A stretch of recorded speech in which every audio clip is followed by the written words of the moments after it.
केतन पारेख, एक ऐसा नाम जो शेयर मार्केट से जुड़े स्कैम के इतिहास में हमेशा याद किया जाएगा। पेशे से चार्टर्ड अकाउंटेंट केतन पारेख 1999 से 2000 तक शेयर बाजार में काफी एक्टिव रहे। इस दौरान उन्होंने सर्कुलर ट्रेडिंग में शामिल होकर इंफॉर्मेशन कम्युनिकेशन और एंटरटेनमेंट कंपनियों के शेयरों की कीमतों में हेरफेर की। लेकिन इन दिनों एक बार फिर से केतन पारेख का नाम सुर्खियां बटोर रहा है और इस बार भी केतन पारेख का नाम एक स्कैम से जुड़ा हुआ है। सेबी ने केतन पारेख के साथ 2 और लोगों को सिक्योरिटी मार्केट से बैन कर दिया है। तो चलिए आपको इस वीडियो में डिटेल में बताते हैं कि इस बार केतन पारेख ने क्या तांडव मचाया है।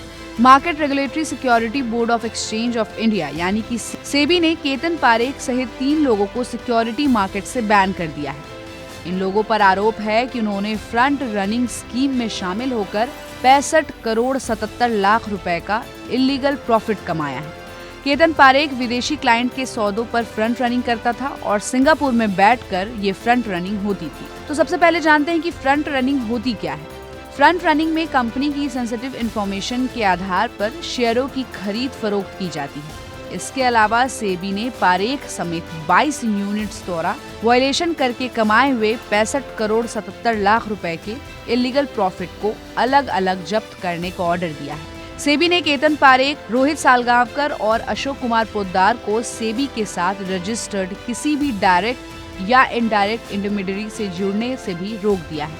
सेबी ने पारेख, सालगांवकर और पोद्दार समेत 22 यूनिट्स को शो कॉज नोटिस जारी कर पूछा है कि क्यों नहीं पैसों की वापसी, बैन और फाइन लगाने के ऑर्डर्स दिए जाएं। सेबी ने कहा कि इन यूनिट्स को इस ऑर्डर के 21 दिन के भीतर सेबी के सामने अपने जवाब दाखिल करने होंगे। 188 पेज के इंटरिम ऑर्डर में सेबी ने कहा कि रोहित सालगांवकर और केतन पारेख ने फ्रंट रनिंग एक्टिविटीज को अंजाम देकर बड़े कस्टमर्स से रिलेटेड एनपीआई यानी कि नॉन पब्लिक इंफॉर्मेशन से गलत तरीके से प्रॉफिट कमाने की पूरी प्लानिंग की। सेबी ने बताया कि अशोक कुमार पोद्दार ने माना है कि उन्होंने फ्रंट रनिंग में मदद की थी। केतन पारेख और दूसरे लोगों ने जो तरीका अपनाया था उसके बारे में सेबी को पता चला कि शेयरों की खरीद बिक्री से पहले फ्रंट रनर को व्हाट्सएप चैट या कॉल के जरिए ऑर्डर मिल रहे थे। ये ऑर्डर एक ऐसे व्यक्ति से आ रहे थे जिसका नंबर मोबाइल में जैक न्यू या जैक लेटेस्ट, न्यू बॉस जैसे नामों से सेव किया गया था। जब इन नंबरों की जांच की गई तो पता चला कि ये नंबर केतन पारेख के ही थे।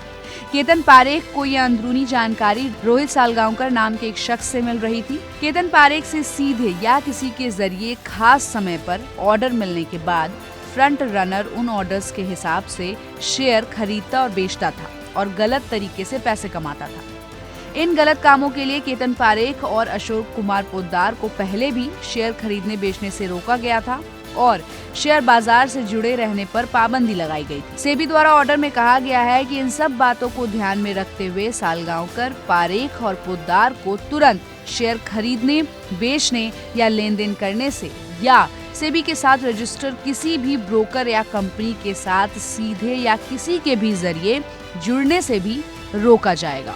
तो केतन पारेख के इस स्कैम पर आपका क्या कुछ कहना है, हमें अपनी राय कमेंट बॉक्स में दें और ऐसी अपडेट्स के लिए देखते रहिए गुड रिटर्न्स।